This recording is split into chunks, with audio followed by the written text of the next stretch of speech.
द्वितीय सेमेस्टर के सभी छात्रों को मेरा नमस्कार। आज हम कोर पेपर वर्तमान भारतीय समाज एवं प्रारंभिक शिक्षा में, जैसा कि आपको पिछली वीडियो में आदर्शवाद में हमने आदर्शवाद और शिक्षक के बारे में बताया था। आज हम आपको आदर्शवाद और विद्यार्थी के बारे में समझाएंगे। आदर्शवादी छात्रों का एक आध्यात्मिक सत्ता भी होती है। वे ये स्वीकार करते हैं कि आध्यात्मिक सत्ता भी होती है।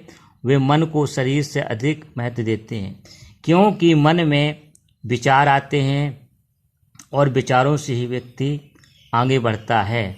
इसलिए वो शरीर से की अपेक्षा मन को अधिक महत्व देते थे। नेक्स्ट बच्चों आता है आदर्शवाद अनुशासन। इसको हम लोग समझेंगे। आदर्शवादी इस बात के लिए सचेत करता है कि स्वतंत्रता अधिक मात्रा हानिकारक है। अधिक स्वतंत्रता देने से छात्र उद्दंड हो जाता है।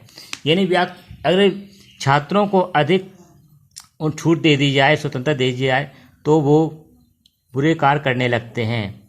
आदर्शवाद प्रभावात्मक अनुशासन पर बल देता था। बच्चों इसको याद रखेंगे, यह आपका एग्जाम में ऑब्जेक्टिव में पूछा जाता है कि आदर्शवाद में किस अनुशासन पर बल दिया जाता था।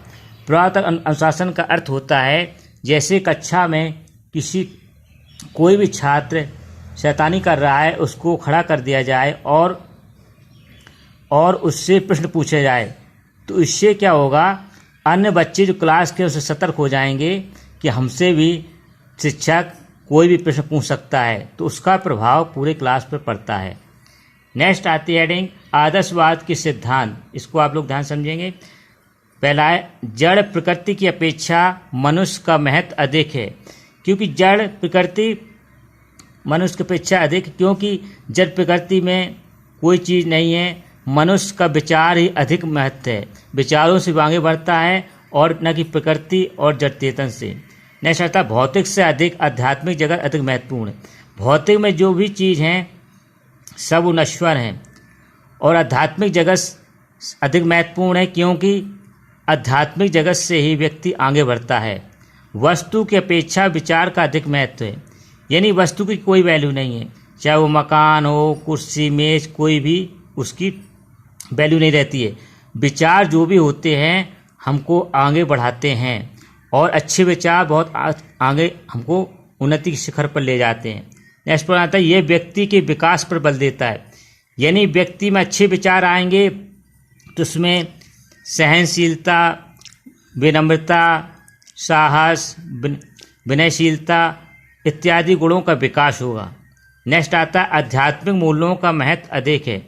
यानी अच्छे विचारों से आध्यात्मिक मूल्य आते हैं और उसका महत्व अधिक है, जिससे व्यक्ति आगे बढ़ता है। सत्यम, शिवम, सुंदरम के तीनों शाश्वत मूल हैं और जीवन में इनकी प्राप्ति करना अत्यंत आवश्यक है। यानी सत्य, शिव, सुंदर है, ये हमेशा चिरंतर रहने वाले मूल्य हैं और जीवन इनकी प्राप्ति करना अत्यंत आवश्यक है। ये आदर्शवाद का मुख्य उद्देश्य था। अब आदर्शवाद के बाद आता है बच्चों प्रकृतिवाद। तो इसको हम लोग समझेंगे। इसमें आप लोग याद रखना है, प्रकृतिवाद को पदार्थवाद, परमाणुवाद, जैविकवाद और कहा जाता था। तो एग्जाम में आपके अगर पदार्थवाद, प्रकृतिवाद, परमाणुवाद, जैविकवाद आता है तो उसका मतलब एक ही है। इसमें आगे समझेंगे। इसके प्रवर्तक डेमोक्रिटस थे। अन्य विचारक इसके थे अरस्तु, कांटे, बेकन, डार्विन, लेमार्क, रूसो, जिसमें रूसो का प्रकृतिवाद में सबसे अधिक महत्व रहा है। प्रकृतिवाद आगे हम लोग समझेंगे। प्रकृतिवाद सर्वाधिक प्रकृति पर बल देता है। इस चीज को आप लोग ध्यान रखेंगे।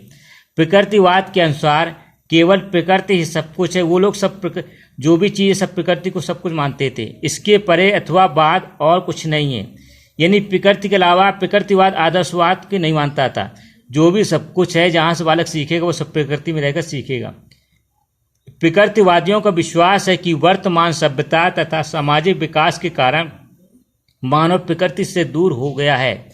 जैसे वर्तमान में घर मकान बनते जा रहे हैं, तो हम लोग जैसे नदियों से बालू निकाली जा रही पोकलैंड से, तो उससे प्रकृति में क्या समस्या आ रही है। जब लगातार बालू निकल रही है तो नदियों का पानी सूख रहा है, इससे जल की कमी होती जा रही है और बड़े बड़े पहाड़ों को काटा जा रहा है गिट्टी के लिए और मकान बनाया जा रहा है, तो उससे क्या है, जब पहाड़ कटते हैं तो उससे क्या है, पृथ्वी का जो संतुलन है वो बिगड़ता है, वो स्थिर नहीं रहता है। जैसा कि आपको बुंदेलखंड में बहुत से पहाड़ दिखाई देते होंगे। और इसके अलावा पेड़ों को काटा जा रहा है लगातार, तो और नए पेड़ों की मात्रा कम लगाई जा रही है। तो इससे क्या समस्या आएगी, जब पेड़ कम रहेंगे तो हमारा जो मानसून है वो जल्दी नहीं बनेगा। जब मानसून जल्दी नहीं बनेगा तो कृषि भी समय से नहीं होगी और उसमें काफ़ी नुकसान होगा। आगे आप लोग समझिए, प्रकृति के निकट आने पर उसका प्राकृतिक अथवा स्वाभाविक विकास हो सकेगा। अगर वो प्रकृति से लगाव रखेगा, इन चीज़ों को देख रेख करेगा, तो उसका अपने आप विकास होगा। प्रकृतिवादियों का कहना है कि बालक प्रकृति में रहकर सब कुछ सीख सकता है।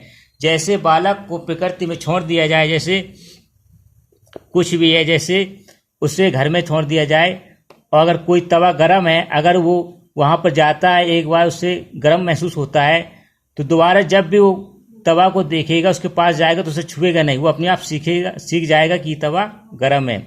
यानी प्रकृति में रहकर ही बालक सब कुछ सीख सकता है। अब इसकी आती है परिभाषाएं। ब्राइस के अनुसार प्रकृतिवाद एक प्रणाली है और जो कुछ आध्यात्मिक है उसका बहिष्कार ही उसकी प्रमुख विशेषता है। नेक्स्ट परिभाषा आती थॉमस और लैंग के अनुसार प्रकृतिवाद आदर्शवाद के विपरीत मन को पदार्थ के अधीन मानता है और यह विश्वास करता है कि अंतिम वास्तविकता भौतिक है, आध्यात्मिकता नहीं। नेक्स्ट हेडिंग आती है बच्चों, प्रकृतिवाद तथा शिक्षा। इनके अनुसार शिक्षा एक ऐसा साधन है जिसके द्वारा मानव अपनी प्रकृति के अनुरूप विकास करना सीखता है एवं जीवन व्यतीत करने के योग बनता है। यानी प्रकृतिवाद में शिक्षा दी है, जैसी प्रकार प्रकृति होती है उसके अनुरूप विकास करना होता है बालक का, उसी अनुसार शिक्षा दी जाती है। प्रकृतिवादी शिक्षा को स्वाभाविक विकास की प्रक्रिया मानते हैं। प्रकृतिवादी भी जो प्रकृति समय जो शिक्षा मिलती है उसको स्वाभाविक विकास की प्रक्रिया भी मानते हैं।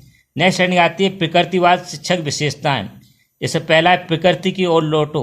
इसमें यह समझाया गया है कि मानव को जो भौतिक वातावरण है, शहर के वातावरण से दूर ले जाकर प्रकृति के वातावरण में उसे सिखाया जाए, ना कि शहर के वातावरण में। तो उससे वो जिससे व्यक्ति उससे कुछ सीखेगा प्रकृति के वातावरण में और प्रकृति की ओर लौटने का प्रयास करेगा। नेक्स्ट आता है पुस्तकीय ज्ञान का विरोध। प्रकृतिवाद ने पुस्तकीय ज्ञान का बिल्कुल विरोध किया था सबसे ज़्यादा, क्योंकि पुस्तकीय ज्ञान ही सब कुछ नहीं होता है। अगर बालक को पुस्तक का ज्ञान कराया जाएगा केवल और किसी को नहीं कराया जाएगा तो वहीं तक किताबी कीड़ा बन जाएगा और वहीं तक सीख पाएगा, उससे अधिक नहीं सीख पाएगा। अगर पुस्तक के अलावा उसे प्रकृति के वातावरण में इधर उधर टूर ले जाकर और इधर पर्यटन स्थल ले जाकर, भ्रमण ले जाकर उसे इधर उधर सब प्रकृति में झील, झरना, पेड़ पौधों और सबके बारे में बताया जाएगा तो वो पुस्तकीय ज्ञान के अलावा और चीज़ों को भी सीख सकेगा। नेक्स्ट आता है जीवन संघर्ष के लिए तैयार करना। यानी बालक प्रकृति में रहकर ही और वो प्रकृति के अनुसार काफ़ी कुछ सीख लेता है, जिससे वो अपना जीवन में व्यतीत करने के लिए तत्पर हो जाता है। नेक्स्ट आती है निषेधात्मक शिक्षा। बच्चों इसको आप लोग ध्यान रखेंगे, ये सबसे ज़्यादा परीक्षा में पूछा जाता है कि निषेधात्मक शिक्षा क्या होती है। J.S. रॉस के अनुसार निषेधात्मक शिक्षा से अभिप्राय उस शिक्षा से है जो बालक की प्रवृत्तियों एवं शक्तियों के अनुसार दी जाती है।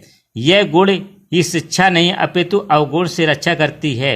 यानी इसका मतलब ये है निषेधात्मक शिक्षा होती है वो हमें सद्गुण अपनाने का कार्य करती है, सद मार्ग पर प्रयास करने का कार्य करती है। यह बालक को उस मार्ग पर चलने देती है जो उसे बड़ा होने पर सत्य की ओर ले जाएगा। यह बालक को उस अच्छाई की ओर ले जाएगा जब उसमें अच्छाई को पहचानने की योग्यता पैदा हो जाएगी।